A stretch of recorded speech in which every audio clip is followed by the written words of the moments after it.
सुने माता पार्वती और भगवान शंकर जी की व्रत कथा। एक बार भगवान शंकर, माता पार्वती और नारद चैत्र शुक्ल की चतुर्थी को भ्रमण करते हुए एक गांव में पहुँचे तो उनके स्वागत के लिए साधारण कुल की स्त्रियों तुरंत ही थाली में हल्दी, अक्षत, चावल, कुमकुम, जल, पत्र, पुष्प लेकर उनके पूजन के लिए पहुंची। पार्वती जी ने उन्हें स्त्रियों द्वारा की गई पूजा भक्ति भाव को स्वीकार किया और उन पर सारा सुहाग छिड़का। तब उन्होंने माँ गौरी से मंगल कामना आशीर्वाद की अर्चना की। अखंड सौभाग्य का वरदान पाकर वो स्त्रियों आपस लौट गई।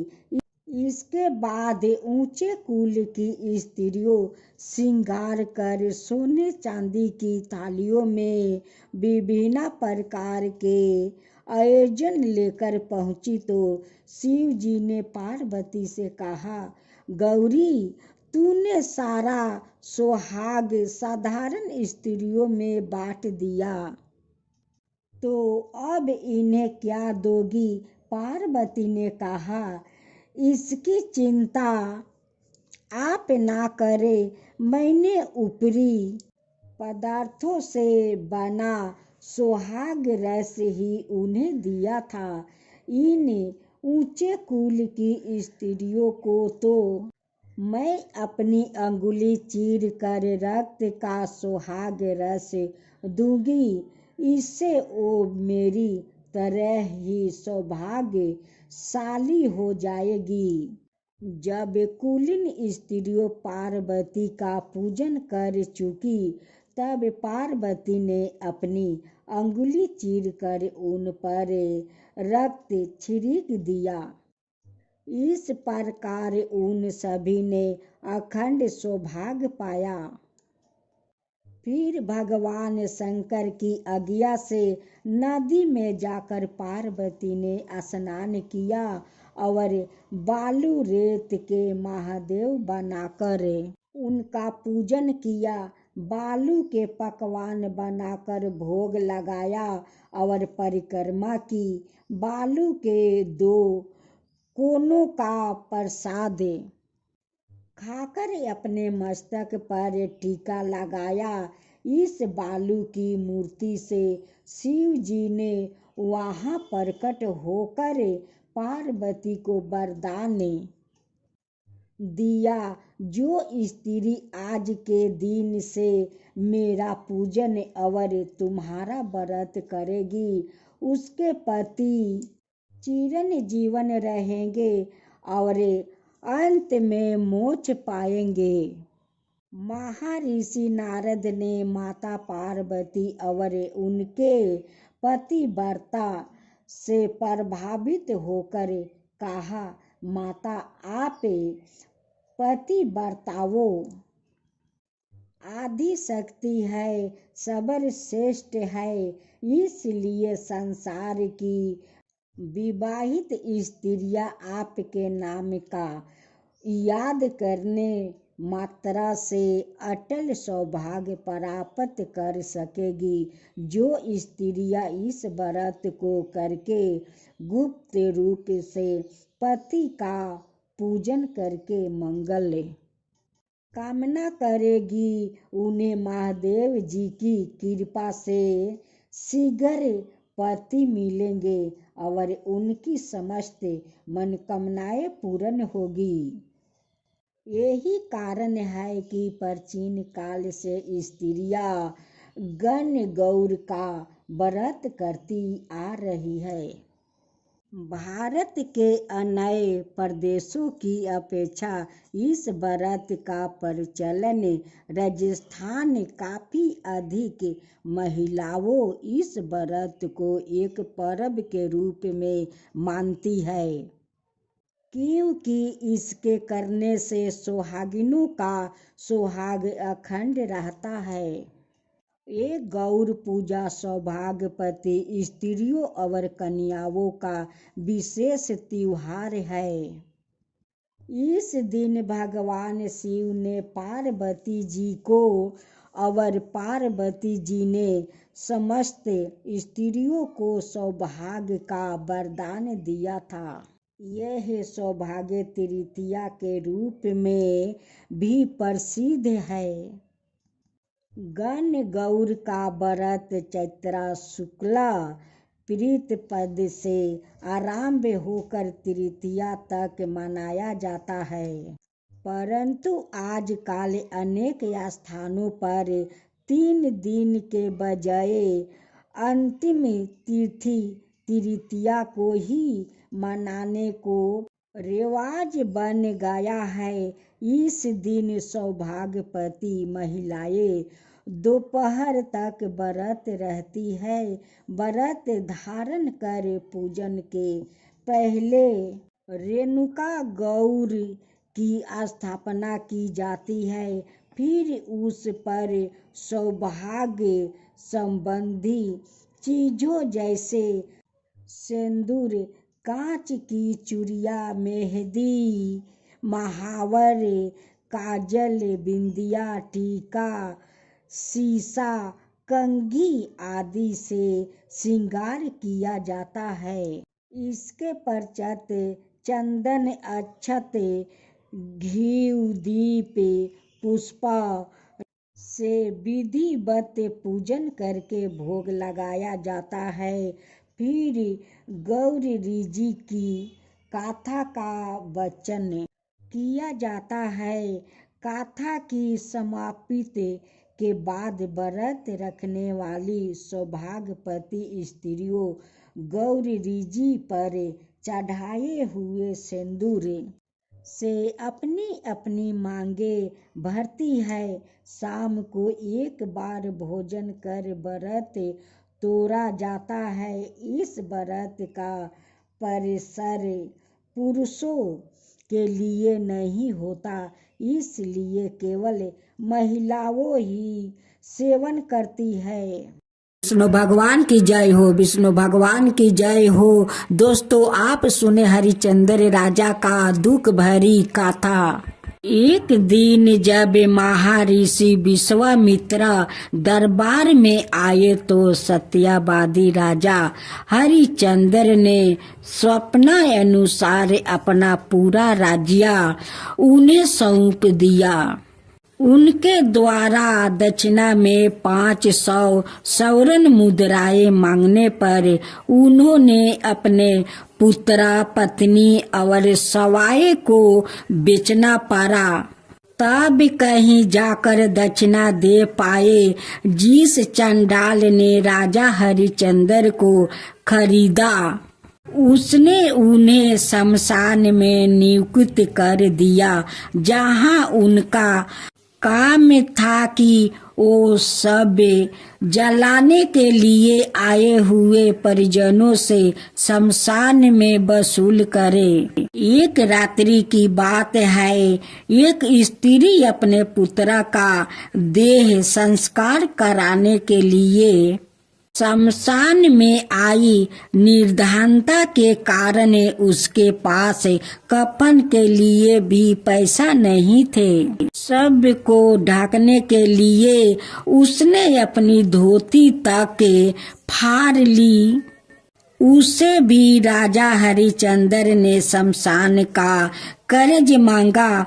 एक तो पुत्र की मृत्यु का शोक, ऊपर से उसका अंतिम संस्कार न कर पाने की विवशता के कारण सबकी दुर्दशा की चिंता से वो बेचारी बिलख बिलख कर रोने लगी।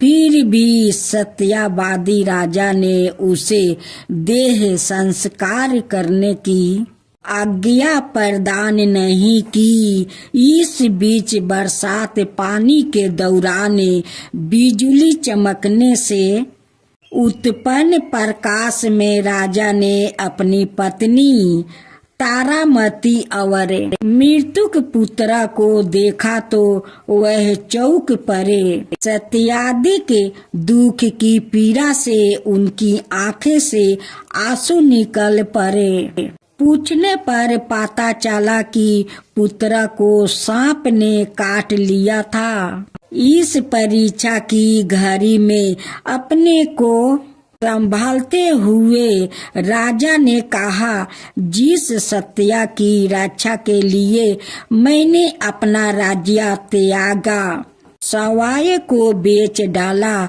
उसी सत्या की रक्षा के लिए इस घड़ी में आदि मैं सत्या पर डांटा ना रहा तो कर्तव्य चूक हो जाएगा। अंत कर लिए बिना मैं अंतिम में संस्कार की अनुमति नहीं दे पाएगा। तारामती ने संयम से काम लेकर अपनी आधी धोती को फाड़ कर के रूप में देने के लिए उसने जैसे ही राजा की बढ़ाया, तत्काल ही वहाँ श्री हरि प्रकट हो गए और बोले, राजा हरिश्चंद्र, तुम्हारी कर्तव्य निष्ठा धन्य है। तुमने सत्या को जीवन में धारण करके उत्तम आदर्श स्थापित किया है। अंत तुम इतिहास में सदा याद किया जाते रहोगे। फिर भगवान श्री हरि ने आशीर्वाद देते हुए उसका पुत्र रोहित तसब को पुनर्जीवित कर दिया। राजा को उसका पूरा राजपाट लौटा दिया। इस गाथा के विशेष में ऐसा पीरतत्व भी मिलता है कि राजा हरिश्चंद्र को दुख से चिंतित देखकर गौतम ऋषि ने उन्हें भाद्रपद मास के कृष्णा पक्ष की एकादशी का व्रत विधि विधान अनुसार करने को कहा। जब राजा ने इस एकादशी का व्रत पूर्ण किया तो उसके प्रभाव से राजा अपने दुखों से छूट गया। पत्नी और पुत्र के साथ उसका पुनः मिलन हुआ, राज्य का प्राप्त हुए और वह सब पापों से मुक्त होकर अंत में स्वर्ग को गया। इस एकादशी के व्रत को विधि पूर्वक करने से समस्त कष्ट समाप्त हो जाते हैं और इच्छित फल की प्राप्ति होती है। व्याकृत को पुण्य जन्म के आवागमन से मुक्ति मिलती है, पुण्य जन्म की बाधाओं दूर होती है और अंत में परम धाम जाने का अवसर मिलता है। भगवान श्री कृष्ण ने कहा है कि इस व्रत को ताबिक मान कर विधि पूर्वक करने से प्राणी आवागमन के चक्रों से मुक्त हो जाते हैं। इस एकादशी के व्रत का फल अद्भुत है। श्री हरि विष्णु भगवान की पूजा करके इस व्रत का महत्म्य पढ़ने और सुनने से अश्वमेघ का यज्ञ का फल प्राप्त होता है। विष्णु भगवान की जय हो, विष्णु भगवान की जय हो, मैया लक्ष्मी की जय हो, मैया लक्ष्मी की जय हो, ईगारसी माता की जय हो, ईगारसी माता की जय हो। युधिष्ठिर कहने लगे कि हे भगवान, आपने हजारों जग और लाखों गौदान को भी एकादशी व्रत के बराबर नहीं बताया, सो यह तिथि सब तिथियों से उत्तम कैसे हुआ, बताइए। भगवान ने कहने लगे, हे युधिष्ठिर, सतयुग में मूर नाम का दैत्य उत्पन्न हुआ। वो 12 बलवान और भयानक था। उस पर चंड दैत्य ने इंद्र, आदित्य, वासु, बाहु, अग्नि आदि सभी देवताओं को पराजित करके भगा दिया। तब इंद्र सहित सभी देवताओं ने भयभीत होकर भगवान शिव से सारा कृतज्ञ कहा और बोले, हे कैलाशपति, मूर दैत्य से भयभीत होकर सब देवताओं मृत्युक लोक में फिर रहे हैं। तब भगवान शिव ने कहा, हे देवताओं, तीनों लोकों के स्वामी, भक्तों के दुखों का नाश करने वाले भगवान विष्णु की शरण में जाओ। वही तुम्हारे दुखों को दूर कर सकते हैं। शिव जी के ऐसे वचन सुनकर सभी देवताओं क्षीर सागर में पहुँचे। वहाँ भगवान को स्नान करते देखा। हाथ जोड़कर उनकी स्तुति करने लगे कि हे देवताओं, द्वारा स्तुति करने योग्य प्रभु आपको बारंबार नमस्कार है। देवताओं की रक्षा करने वाले मधुसूदन आपको नमस्कार है। आप हमारी रक्षा करें। दैत्यों से भयभीत होकर हम सब आपकी शरण में आए हैं। आप इस संसार के कर्ता, माता पिता, उत्पत्ति और पालन करता और संहार करने वाले हैं। सबको शांति प्रदान करने वाले हैं। आकाश और पाताल भी आप ही है। सबके पीताम्बा, ब्रह्मा, सूर्या, चंद्रमा, अग्नि, सामग्री, होम, आहुति, मंत्र, तंत्र, जप, यजमान, यज्ञ, कर्म कर्ता, भोक्ता भी आप ही है। आप सर्व व्यापक है। आपका सेवा तीनों लोकों में चार और उचार कुछ भी नहीं है। हे भगवान, दैत्यों ने हमको जीत कर स्वर्ग से भ्रष्ट कर दिया है और हम सब देवता इधर उधर भागे भागे फिर रहे हैं। आप उन दैत्यों से हमें सबकी रक्षा करें। इंद्र के ऐसा वचन सुनकर भगवान विष्णु कहने लगे कि हे इंद्र, ऐसा मायावी दैत्य कौन है जिसने सब देवताओं को जीत लिया है? उसका नाम क्या है? उसमें कितना बल है और किसके आश्रय में है? उसका स्थान कहाँ है? यह सब मुझसे कहो। भगवान के ऐसा वचन सुनकर इंद्र बोले, भगवान, प्राचीन समय में एक नारी जंग नामक राक्षस था। उसके महापराक्रमी और लोक विख्यात मूर नाम का एक पुत्र हुआ। उसकी चंद्रावती नाम की नगरी है। उसी ने सब देवताओं को स्वर्ग से निकाल कर वहाँ अपना अधिकार जमा लिया है। उसने इंद्र, अग्नि, वरुण, यम, बाहु, ईशा, चंद्रमा, नित्रित आदि सबके स्थान पर अधिकार कर लिया है। सूर्य बनकर सवाए ही प्रकाश करता है, सवाए ही मेघ बन बैठा है और सबसे अजय है। हे असुर निकंदन, उस दुष्ट को मार कर देवताओं को अजय बनाइए।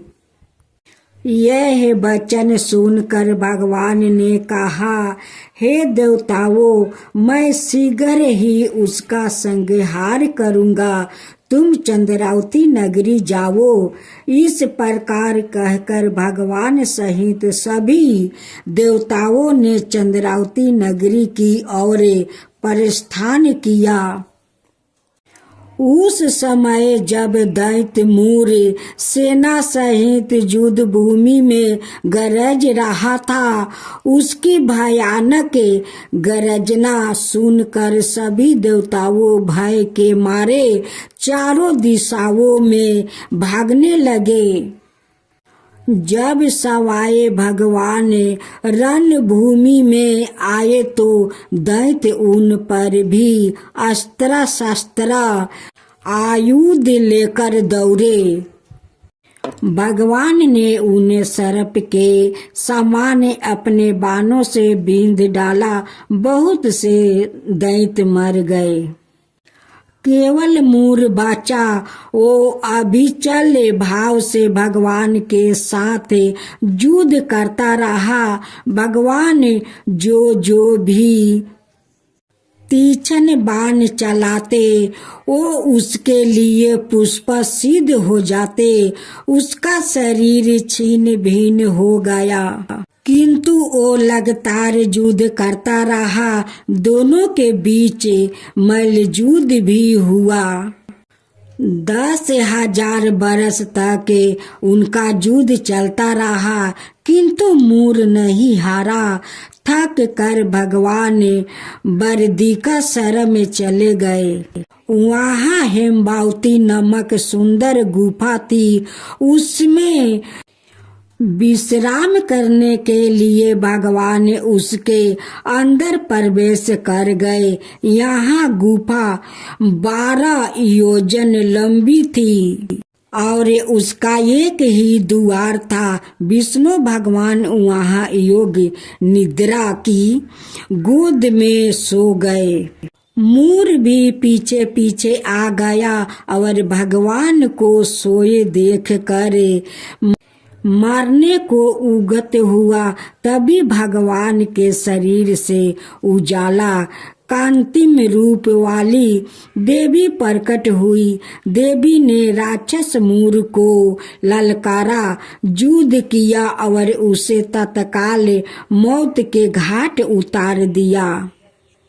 श्री हरि जब योग निद्रा की गोद से उठे तो सब बातों को जानकर उस देवी से कहा कि आपका जन्म एकादशी के दिन हुआ है।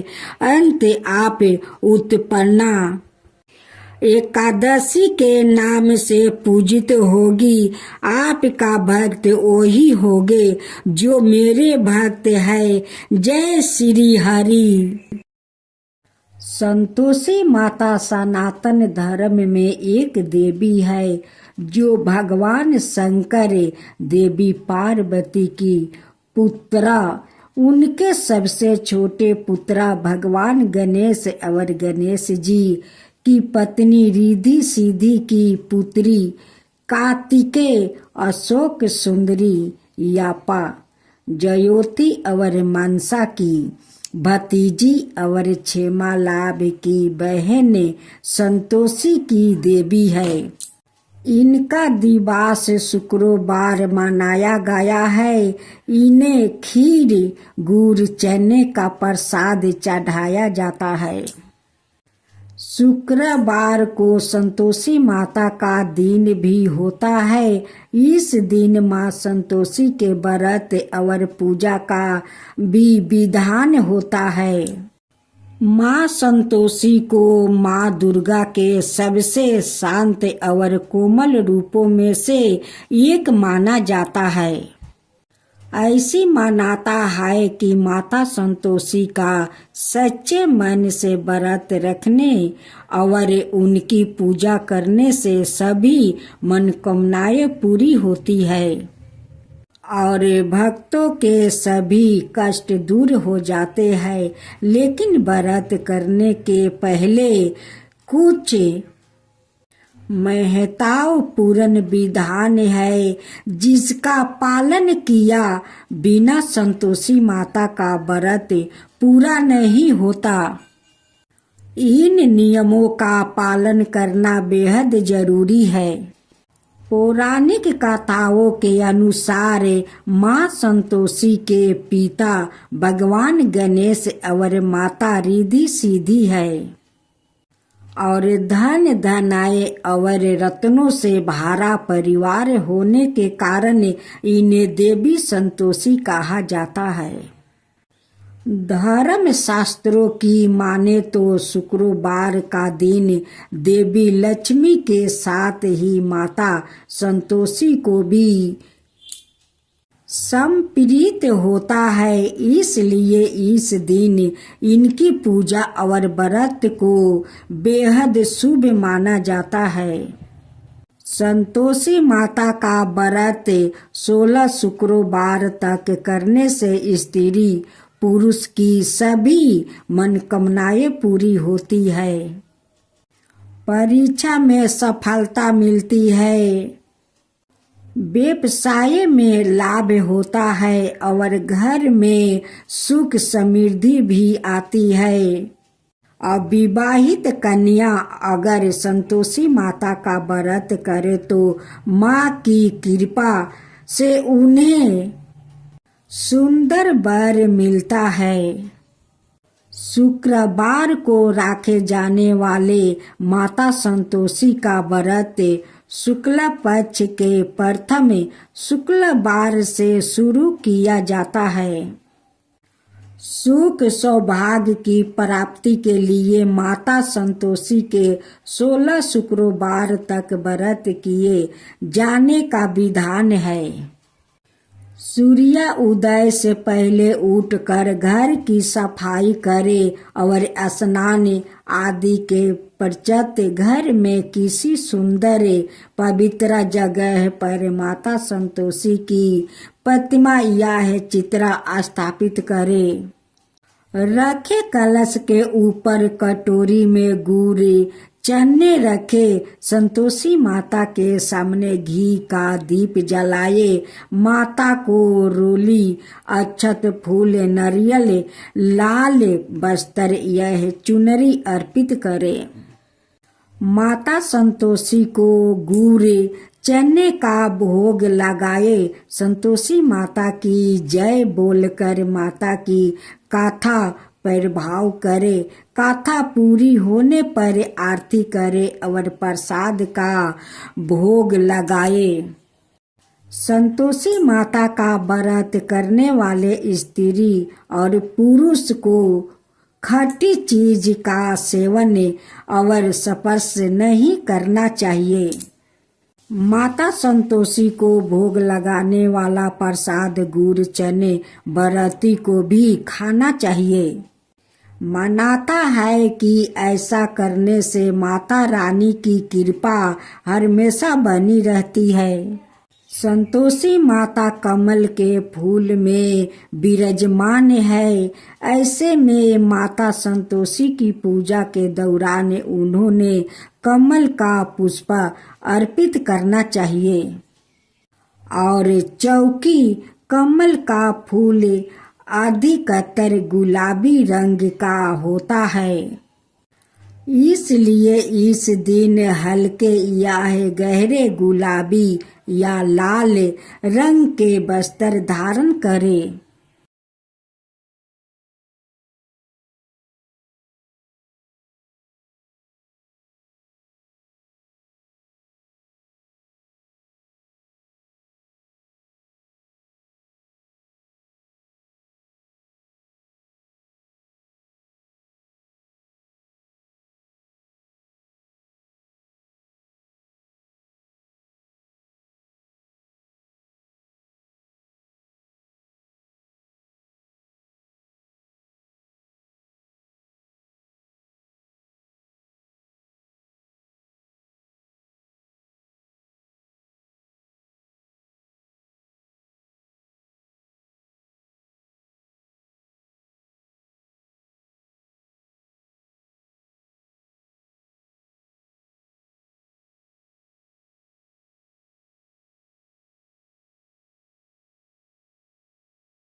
माँ लक्ष्मी की जय हो, माँ लक्ष्मी की जय हो, विष्णु भगवान की जय हो, विष्णु भगवान की जय हो।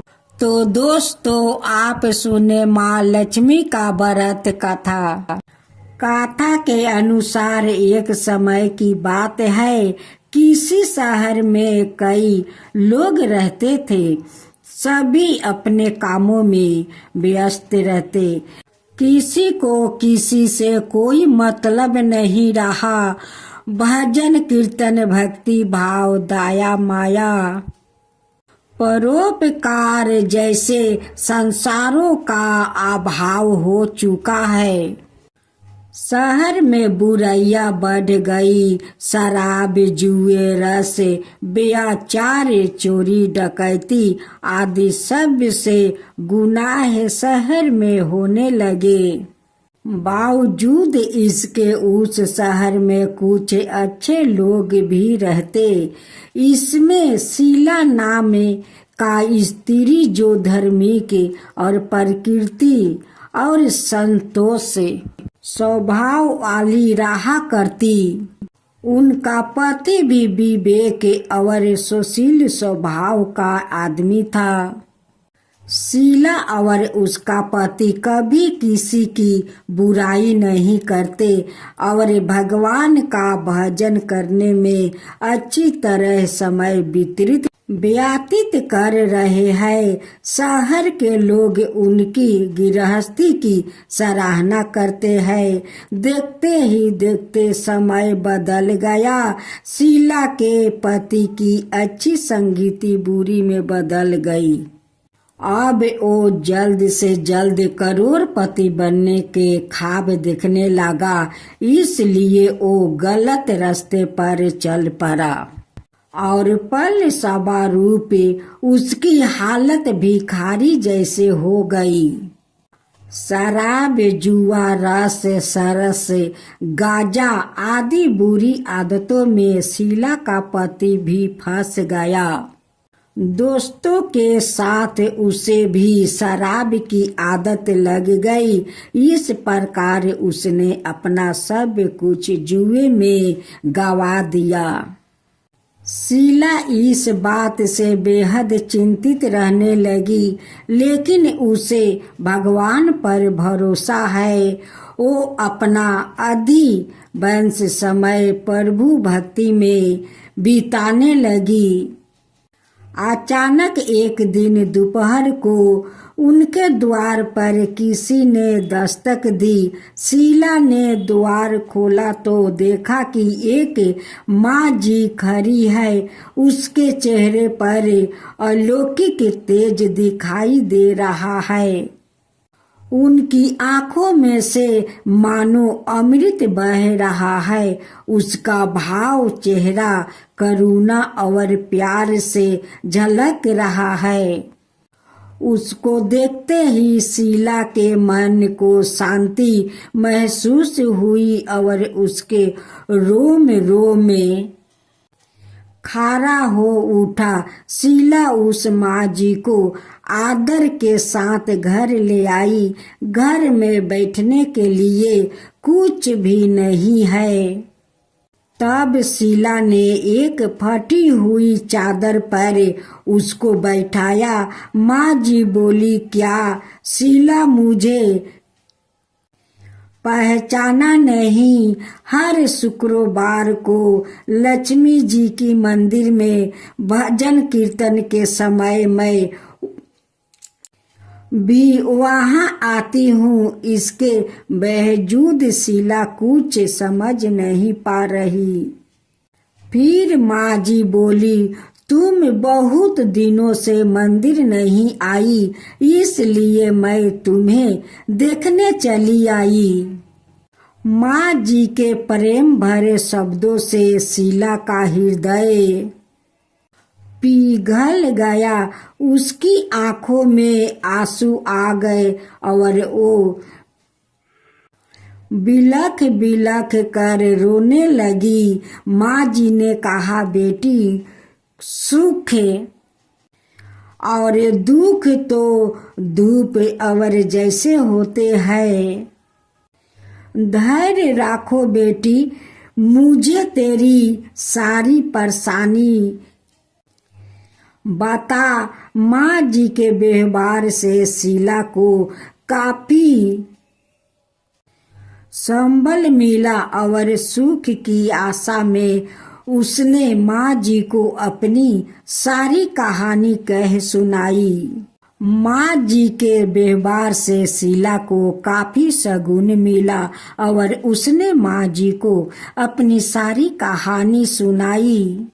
शीला के पूछने पर माँ जी ने उसे व्रत की सारी विधि भी बताई। माँ जी ने कहा, बेटी, माँ लक्ष्मी जी का व्रत बहुत सरल है। उसे वरद लक्ष्मी व्रत या वैभव लक्ष्मी व्रत कहा जाता है।